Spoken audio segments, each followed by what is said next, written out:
ദൈവ തിരുനാമത്തിന് മഹത്വം ഉണ്ടാകട്ടെ.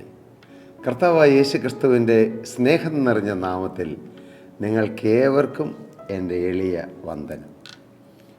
കർത്താവായ യേശു ക്രിസ്തുവിൻ്റെ തിരുവചനം ആശ്വസിപ്പിക്കുന്ന വചനം, സമാധാനം തരുന്ന വചനം, സന്തോഷം തരുന്ന വചനം, നമ്മെ ആകമാനം കഴുകിയെടുക്കുന്ന വചനം, ആകമാനം നമ്മുടെ ജീവിതത്തിൽ ഒരു പുതുമ തരുന്ന വചനം.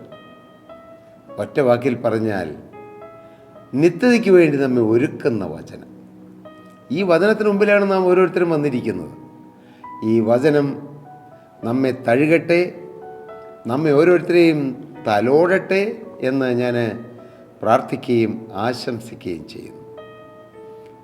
ലൂക്കോസിൻ്റെ സുവിശേഷം 5-ാം അധ്യായം അനുഗ്രഹിക്കപ്പെട്ട ഒരു ശുശ്രൂഷയുടെ മഹത്വം വെളിപ്പെടുത്തുന്നതായ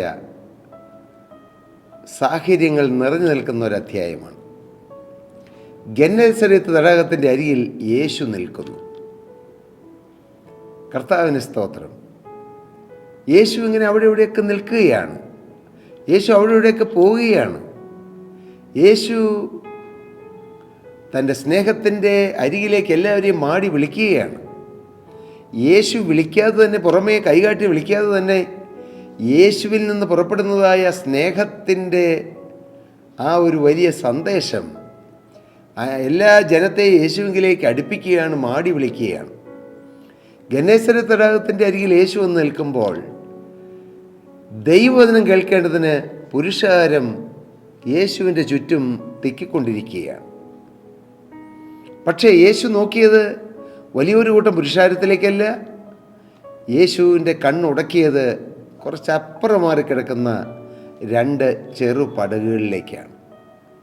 അതെ, വീണ്ടും വീണ്ടും ഞാൻ നിങ്ങളോട് പറയട്ടെ, ക്രിസ്ത്യാനികൾ എന്ന് പറയപ്പെട്ടവർ ധാരാളം കാണും.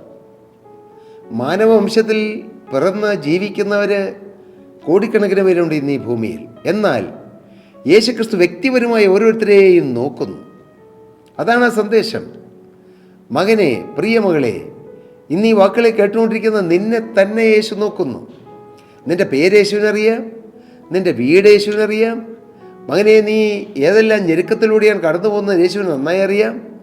പ്രിയമകളെ, നിൻ്റെ ഹൃദയത്തിലൂടെ കടന്നു പോകുന്ന ചില നിരാശാജനകമായ ചിന്തകളും നിന്നെ തളർത്തിക്കളയുന്നതായ ചില മനോഭാവങ്ങളും യേശുവിനറിയാം.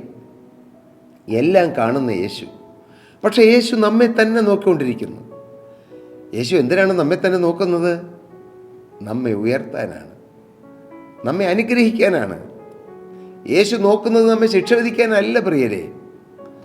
ഞാൻ ആ വാക്കുകൾ പറയുമ്പോൾ എൻ്റെ ഹൃദയത്തിൽ ആ വചനം വന്ന് ആഞ്ഞടിക്കുകയും ആ വചനം എന്നെ വേറൊരു അനുഭവത്തിലേക്ക് ഇപ്പോൾ മാറ്റിക്കൊണ്ടിരിക്കുകയും ചെയ്യുന്നത് ഞാൻ അനുഭവിക്കുന്നു. യേശു നോക്കിക്കൊണ്ടിരിക്കുന്നു. എന്തിന്? നമ്മെ അനുഗ്രഹിക്കാൻ, നമ്മെ വിടുവിക്കാൻ, നമ്മെ സൗഖ്യമാക്കാൻ, നമ്മെ അനേകം കടബാധ്യതകളിൽ നിന്നും ഉയർപ്പിക്കുവാൻ, നമ്മുടെ സ്ഥിതി മാറ്റാനാണ് യേശു നോക്കുന്നത്. യേശു നമ്മുടെ കുറ്റം കണ്ടുപിടിച്ച് നീ ഇന്നത് ചെയ്തില്ലേ, നീ ഇന്നവനല്ലേ, നിൻ്റെ ജീവിതത്തിൽ ഇന്നതെല്ലാം സംഭവിച്ചില്ലേ എന്ന് പറഞ്ഞ് നമ്മെ കുറ്റം പറഞ്ഞ് മാറ്റി നിർത്താൻ അല്ല പ്രിയരെ. യേശു സ്നേഹവായ്പോടെ നമ്മെ നോക്കുകയാണ്. ഞാൻ ഇത് പറയുമ്പോൾ എൻ്റെ 19-ാമത്തെ വയസ്സിൽ എന്നെ സ്നേഹത്തോട് നോക്കിയ ആ സ്നേഹാർദ്ര കണ്ണുകളെ ഞാനിപ്പോൾ ഓർക്കുകയാണ്. കർത്താവിന് സ്തോത്രം. നിരാശപ്പെട്ട്, ഭാരപ്പെട്ട്, ഭാവി കൂമ്പടഞ്ഞ്, മറ്റുള്ളവരെ പോലെ ഒന്നും എനിക്ക് വളരാനും ഉയരാനും കഴിയുന്നില്ലല്ലോ എന്നെല്ലാം ഓർത്ത് ഞാനിങ്ങനെ സ്വയം സഹതപിച്ച് ഉള്ളിലുള്ളതായ ചില സങ്കടങ്ങളെല്ലാം ഉള്ളിൽ തന്നെ ഒതുക്കി മറ്റാരോടും പറയാനില്ലാതെ അങ്ങനെ ഇരുന്നപ്പോൾ യൗവനക്കാരനായിരുന്ന എൻ്റെ അടുക്കിലേക്ക് കടന്നു വന്ന് എന്നെ സ്നേഹത്തോട് നോക്കിയൊരു യേശുവുണ്ട്. ഇന്നും വർഷങ്ങൾ കഴിഞ്ഞിട്ടും ആ കാര്യം എൻ്റെ മനസ്സിൽ പച്ച പിടിച്ച് നിൽക്കുന്നു. എന്നെ കരുണയോട് നോക്കിയൊരു യേശുവുണ്ട്, എന്നെ വാത്സല്യത്തോട് നോക്കിയൊരു യേശുവുണ്ട്. അന്നെനിക്ക് പോരായ്മകളും കുറവുകളും ഉണ്ട്. പക്ഷെ അതൊന്നും നോക്കാതെ എന്നെ സ്നേഹത്തോട് നോക്കിയ കർത്താവായ യേശുക്രിസ്തുവിൻ്റെ നിസ്തുല സ്നേഹം, ആ സ്നേഹം അത് കാലങ്ങൾ കൊണ്ട് മാറുകയില്ല, സാഹചര്യം കൊണ്ട് മാറുകയില്ല. ആ സ്നേഹം ആർക്കും മാറ്റാൻ കഴിയില്ല. ഇന്നും ആ സ്നേഹം എൻ്റെ പിന്നാലെ നിൽക്കുന്നു, എൻ്റെ കൂടെ നിൽക്കുന്നു. ആ സ്നേഹം, തൻ്റെ സ്നേഹാർദ്ര കരം എൻ്റെ ശിരസിൽ വെച്ചുകൊണ്ട് എന്നെ അനുഗ്രഹിച്ച് തൻ്റെ ഉള്ളങ്കരങ്ങൾ വഹിക്കുന്നത് ഞാൻ അനുഭവിക്കുന്നു. യേശുവിനെ ഞാൻ അനുഭവിക്കുന്നു, യേശുവിനെ ഞാൻ സ്നേഹിക്കുന്നു. കർത്താവിന് സ്തോത്രം. ആ യേശുക്രിസ്തുവിൻ്റെ സ്നേഹം, ആ സ്നേഹത്തെ നിങ്ങളുടെ മുമ്പിൽ വരച്ച് കാണിക്കുക എന്നുള്ളതാണ് എൻ്റെ ജീവിതത്തിലെ ഏറ്റവും പ്രധാനപ്പെട്ട ലക്ഷ്യം. മറ്റൊന്നുമില്ല. ഈ ക്രിസ്തീയ മാർഗത്തിലേക്ക് വന്നതുകൊണ്ടോ ക്രിസ്തുവിൻ്റെ വേല ചെയ്യുന്നതുകൊണ്ടോ വേറെ യാതൊരു ലക്ഷ്യമില്ല. ഒരു 10 പൈസ സമ്പാദിക്കാൻ ലക്ഷ്യമില്ല. ഈ ഭൂമിയിൽ ഏതെങ്കിലും പ്രശസ്തി നേടാൻ യാതൊരു ആഗ്രഹവുമില്ല. ഈ ഭൂമിയിൽ മറ്റുള്ളവരെ പ്രസാദിപ്പിക്കാനോ മറ്റുള്ളവരുടെ മുമ്പിൽ ഒന്ന് പുകഴാനോ ഒന്നുമില്ല. ഒറ്റ ലക്ഷ്യം, യേശുവിനെ മറ്റുള്ളവരുടെ മുമ്പിൽ ഉയർത്തുക. എന്നെ ഉയർത്തി യേശുവിനെ മറ്റുള്ളവരുടെ മുമ്പിൽ ഉയർത്തുക.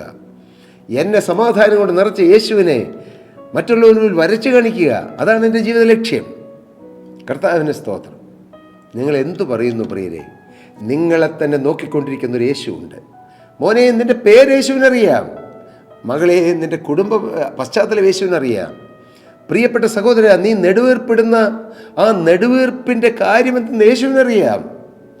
യേശുവിൻ്റെ സന്നിധിയിൽ അതിന് പരിഹാരവുമുണ്ട്. യേശുവിൻ്റെ സന്നിധിയിൽ പരിഹാരമില്ലാത്ത ഒരു വിഷയവുമില്ല.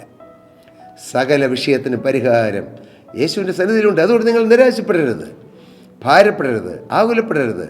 ഒരുപക്ഷേ നിങ്ങളുടെ സ്വന്തക്കാരോ ബന്ധക്കാരോ നിങ്ങളുടെ കുടുംബത്തിൽപ്പെട്ട അല്പം ആഢ്യത്വമുള്ളവരൊക്കെ നിങ്ങളെ അങ്ങ് തഴഞ്ഞിട്ടിരിക്കുകയായിരിക്കാം. സാരമില്ല. അത്യുന്നതൻ നിങ്ങളെ നോക്കുന്നുണ്ട്. അത്യുന്നതനായ ദൈവം നിങ്ങളെ കാണുന്നുണ്ട്.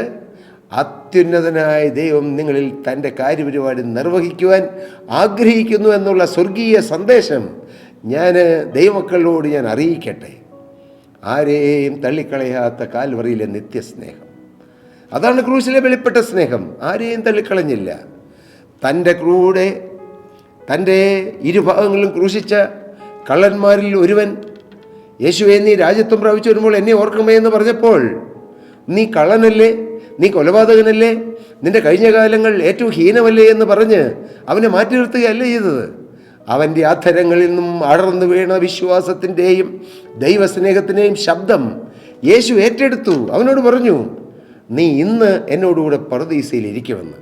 അതാണ് ക്രിസ്തുവിൻ്റെ സ്നേഹം. താൻ വേദനപ്പെട്ട് പുളയുമ്പോഴും തൻ്റെ വേദനയിലേക്ക് നോക്കുകയല്ല, രക്ഷപ്പെടാൻ ആഗ്രഹിക്കുന്ന ഒരു പാപിയെ നോക്കുന്ന ക്രിസ്തുവിൻ്റെ സ്നേഹാർദ്ര കണ്ണുകൾ. ഞാനിങ്ങനെ പറഞ്ഞാൽ എൻ്റെ യേശുവിൻ്റെ സ്നേഹത്തെക്കുറിച്ചും യേശുവിൻ്റെ കരുതലിനെക്കുറിച്ചും കാവലിനെക്കുറിച്ചും പറഞ്ഞാൽ ഞാൻ വാചാലനായി പോകും. കർത്താവിന് സ്തോത്രം. എൻ്റെ പ്രിയരെ, നിങ്ങളെ യേശു സ്നേഹിക്കുന്നു, നിങ്ങളെ യേശു കരുതുന്നു, നിങ്ങളെ യേശു ഉയർത്താൻ ആഗ്രഹിക്കുന്നു.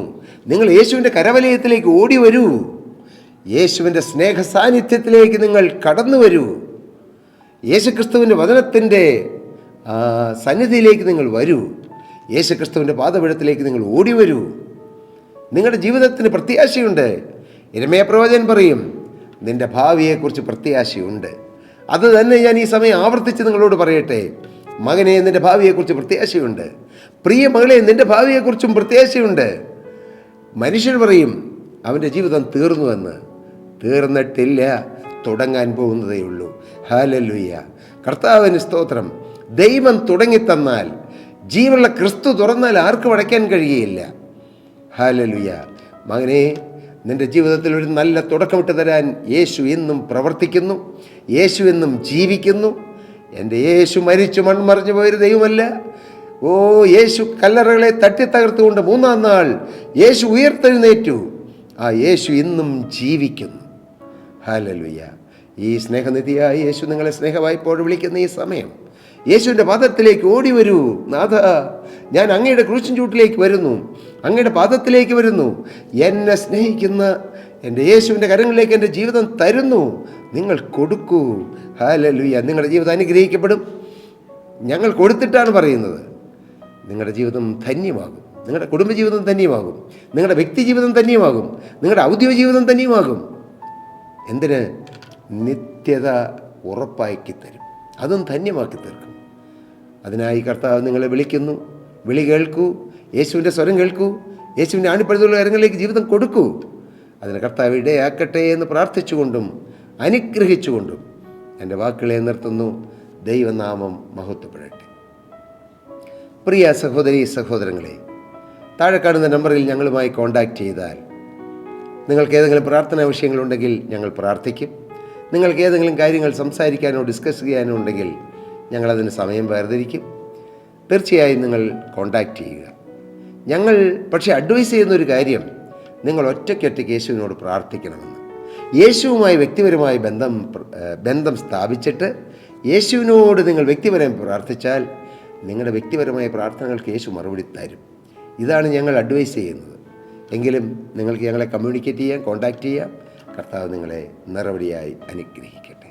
സ്തോത്രം.